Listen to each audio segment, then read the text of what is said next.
pace car is off the circuit as we bring them round for heat number 3 tonight, night 1 of the Nationals, with Brooke Tatnall. Watch him set the track alight now as he comes off turn number 4 down the front straight.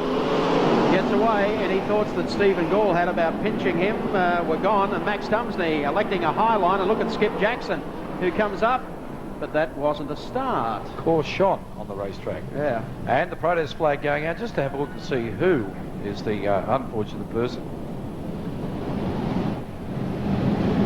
Possibly to Brooke, and I'm not quite sure why, but who's to argue? It's the wise men who are looking after this event tonight, and a job I wouldn't swap, and I say that quite seriously, with anybody. I think they got the green at the ready this time, so I'll do it second time around. Turn number 4, there's the flagman, green flag, racing. Tatnall gets away smartly, takes the lead into turn number 1. Gall gets around sideways and is punched there by Max Dumsney getting through the field as Skip Jackson gets down on the inside of Gall. Gall goes to Gowings as they come through turn number 4, and Jackson moves up very smartly on the inside. They go to the top then with Tatnall bouncing out clear, and very clear in fact over Ken Veal as they go down the front straight. Gall comes back again, passes Skip Jackson, but Jackson gets him on the inside, so they're having a great scrap for third place. Skip Jackson now in the third spot, just in front of Gall. He's not giving up on that.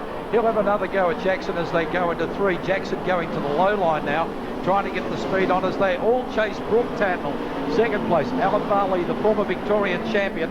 Jackson now comfortably in third place. Dumsney now trying to get on with it. He's been together with Gavin Migro back in 5th and 6th respectively, and they're trying to catch up with one Stephen Gall, race leader. On the second turn, in a little bit of trouble there. Brooke Tatnall just making up his mind which line he wanted. Still Ken Veal in second place. Jackson moving up on him in turn, so is Gall in fourth spot. Dumsney now in 5th, but Migro right on his hammer. Yeah, Migro all over him as we pick them up coming down the back straight. Tatnall disappears, and here once again is Stephen Gall. Gall actually comes down through the infield, passes Skip Jackson and loses the spot equally as fast. At the same time, Gavin Migro is giving Max Dumsney fits as they go up into turn number 2, but hanging on the low side, you haven't got that forward drive. Tatnall is now clear, opens it up to almost the length of the straight over Veal, with Skip Jackson now back to third, followed by Stephen Gall and Max Dumsney 1 spot behind. By how far at the moment is for Brooke Tatnall? In fact, the length of the straightaway separating first from second.